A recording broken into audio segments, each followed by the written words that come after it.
দিনই জুতোটা ছেড়ে দেবেন না? এই ঘেসে ঘেসে যাচ্ছিস কেন? এই পা উঁচু করে হাঁট। এই এত বড় জুতো পাই হয়?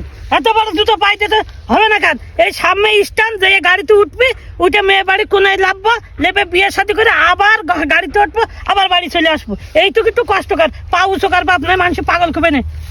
এরকম করে এরকম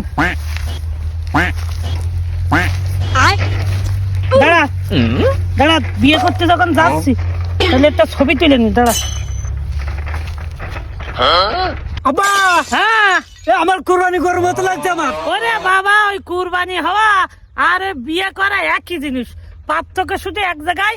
ওই কুরবানি হলে একেবারে মরে যেতে হয়, আর ওই বিয়ে হলে ওই ধুকে ধুকে মরতে হয়। চাচা, কি বাপ? বিয়ে হইলো দিল্লি কা লাড্ডু, খাইলেও পস্তাবেন, না খাইলেও পস্তাবেন।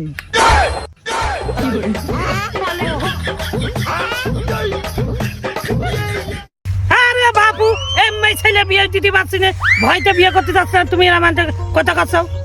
আমি বিয়েই করবো না। আরে বাপু, এই মেলার টাকা খরচ করে আইছি পাগল, মেলার টাকা খরচ করে আইছি। বাপ শোন, আমরা ওই যৌতুকটা নিয়ে বুঝতে পারিস মেয়ের পরে অত্যাচার করবা না, ও এমনি চল দেবে না। তোর যা চেয়ারা বুঝতে পারিস, ও এমনি ঠেকবে না। চল। আব্বা দাঁড়াও, কি তো মোটরসাইকেল দিবেন তো? আরে পাগল, মোটরসাইকেল দিবে না? মোটরসাইকেল সহ তোর হাসপাতালে রেখে আসবানি। চল, আগে যৌতুকের টাকাটা নিয়ে নি।